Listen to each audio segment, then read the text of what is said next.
Hey guys, it's Q&A Tuesday.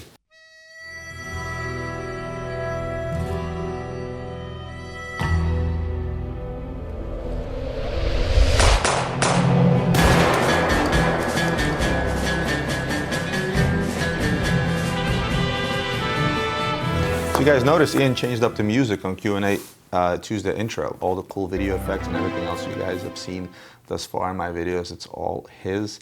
And I sort of let him have free reign, which I think makes these videos a little more fun. And I guess with all the gunslinging and stuff I do in the intro, I guess he felt like a little bit of a Western vibe was more like it, I guess. So let's dive into some questions, and I have some good ones this week. But I'm gonna start with Richie Brew. Superb content as always, Roman. Question for you about you and my favorite brand, AP. What are your thoughts on the diver and various color iterations? Do you think it has devalued the model in its perception to the enthusiast? Also, I see near to zero online content on newer Ghost 42mm AP. Seems to be trading slightly under retail.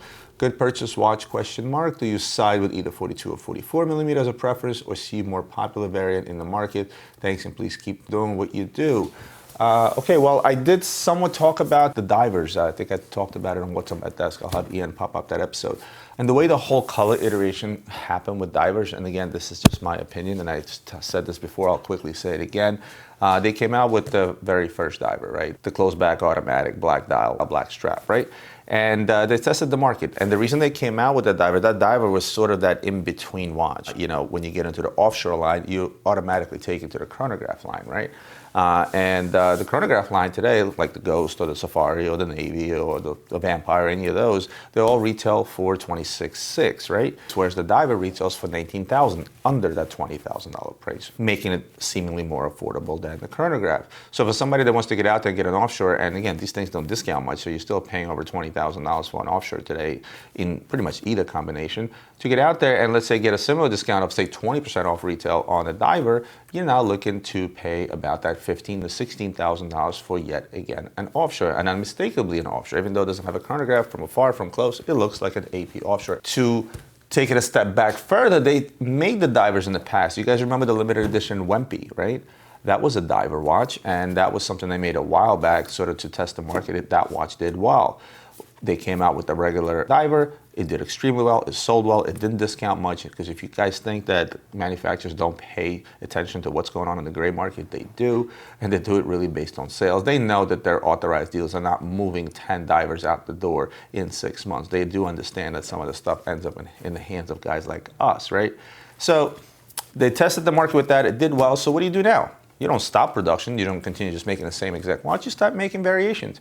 And how do you make variations of a watch? The same way you do with every other watch. Different color dials, different color schemes with the straps and the buttons and everything else. So that's why they came out with the yellow, the orange, the green, and so on and so forth. And they did those same colors in the chronograph version, if you remember. Did they devaluate the model? No, they did not. They just gave people a slightly cheaper option on a model they already love. And they did the same exact thing with Royal Oaks by making different variations in sizes, colors, and dials. It's no different. So no. Zero content for new Ghost 42mm AP. Well, it's because this watch is like a Ghost. There's not a whole lot of them available. They're supposedly, again, only available through boutiques, although I'm pretty sure some choice doors did receive a few pieces, but they're just not out there. And it has a pretty fitting name, Ghost. I mean, obviously it looks like a Ghost because of the whole color scheme and everything, but I would call it more of a Ghost because there's not a whole lot of them out there. I think we've only had one. It was sold pretty much at retail, if I'm not mistaken. Do you side with a 42 or the 44mm? I answered this question to a different gentleman before. It's whatever fits your wrist or floats your boat. I don't side with one over another. I'll wear a 44 or 42 or even a 39 or a 38mm. It doesn't really matter to me. I wear what I like, and size really doesn't matter. That's what she said. That's not what she said. I'm sure Ian will put something in about that. So I hope that answers your questions. Next one is from Show Nuff. Show Nuff. I think I got that right. Hey, Roman, amazing concept as always. Show Nuff. I have a question regarding two-tone watches. I'm thinking of buying a Sky Dweller Blue Face. Unfortunately, they're crazy premiums, as well as you know. I can buy a brand new two-tone for less at the price of a stainless steel model, which I know is more collectible. I feel like I'm a catch-22 here. Does two-tone, in your opinion, scream the following? Since I can't afford an all-gold model and I can't get a stainless steel model, I'm clearly settling for a two-tone. Really value your opinion. Love the videos, brother. Keep up the great work, and God bless. Thank you very much. You answered your question, and unfortunately, I tell it like it is. That's exactly what the two-tone watches scream. They've screamed that for ages, and regardless of whether it's a Rolex or any other watch. Two-tone was like, I can't quite afford the gold watch, but I actually want to do a little bit better than stainless steel, but nobody really cares. It's all about the looks. A two-tone Sky Dweller is a gorgeous watch. In fact, funny you should say this, a buddy of mine called me up. He's a regular customer of mine. He's looking for a present for his father. And he calls me up and he goes, shit, Robert. Oh, I'm thinking about getting him a stainless steel Daytona or a stainless steel Sky Dweller. But I do know they fetch a premium. Can we get one for a reasonable price? Let's see that. I told him, I said, listen, your father's, now this gentleman is about 40 years old. His father's in his 60s. And I said, you know what? How about a better option for you? Instead of paying an arm and a leg, I'm delivering him a two-tone Sky Dweller black dial, which is a gorgeous watch if you ask me, for $17,000, which is a lot less than any other stainless steel Sky Dweller. He looked at it, he's like, you know what, you're right. It's more fitting for my dad as far as the looks are concerned. At the same token, it doesn't break the bank in terms of the price, and I'm not paying crazy premiums. It's a no-brainer if you ask me. So I'm going to tell you the same thing. Two-tone Sky Dweller in that price range is a no-brainer versus the stainless steel. If you're not a die-hard collector, if you're not a guy that's looking for his watch to appreciate in value over time and buy into the whole hype of what's going on with stainless steel Rolexes today, then by all means get out there and get a two-tone. Who cares what anybody says? You know what I say, buy what you like first and foremost, never mind what everybody else says. But if at the same token you really, really want the stainless steel because you like the fact of how the stainless steel Sky Dweller looks versus the two-tone or the gold or whatever else, then you go out there, you bite the bullet, you pay the premium, and you buy yourself that stainless steel, but not because everybody deems it to be collectible, because this is what you'd rather see on your wrist versus the two-tone. Hope that makes sense. Next one from Clive Williams. I believe I've answered Clive's questions before. Hi, Roman, can you help? Sure. I'm not a wealthy guy, but I've been saving for years to buy my one and only luxury item. I have the funds in place to buy a steel Daytona, but I can only afford to get one at AD prices.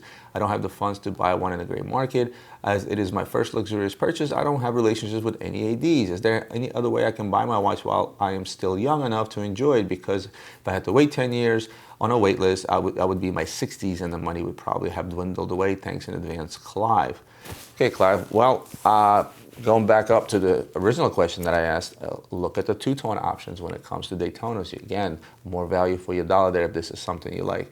If you really, really want the stainless steel Daytona, unfortunately, the only way to do it is to buy them at a premium, because by the time your waiting list is up, whether it's 5, 10, or 11 years, the retail prices will climb and you'll still end up paying the same amount of money. In order to save a little bit of money, reach out to some guys online, guys like me or anybody else that you may have a relationship with, and see if you can get out there and pick yourself one, a pre-owned one, therefore saving a couple of $1,000s. You'll still be paying over list, but there will be a savings there. Make sure you buy from a reputable dealer that gives you a warranty and everything else, and you're going to put that watch on your wrist and enjoy it anyway, so therefore might as well go the pre-owned route and buy yourself a mint condition stainless steel Daytona. That would probably be the one way to save money. I'm going to go to one more, and this is more of a comment than a question. It was from Per Johansson. Rolex Daytona and Sky Dwellers have always since put out on the market and been sold over list price as second-hand, quote-unquote, pre-owned. And I think this was a comment on one of the videos where I talked about why, Rolex is trading through the roof and all that stuff. And I love this comment, and the reason I wanted to comment back on top of this comment is because you bring up a good point. A lot of authorized dealers, what they do is when they receive a stainless steel Sky Dweller, whether it's blue, white, or black, they don't really want to sell it at list, knowing that it trades upwards of 30% over its original retail price. So they're not allowed to officially sell watches over list. If Rolex gets a whiff of that, they lose the line. And believe me, every single Rolex out there cherishes their Rolex line so much that it would never do anything to jeopardize it. So what do?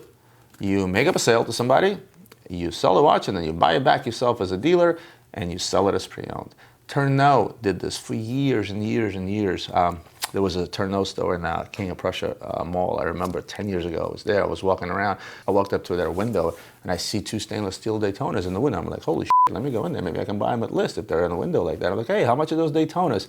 Now, at the time, the prices were a little bit, these were not the ceramic Daytonas at the time.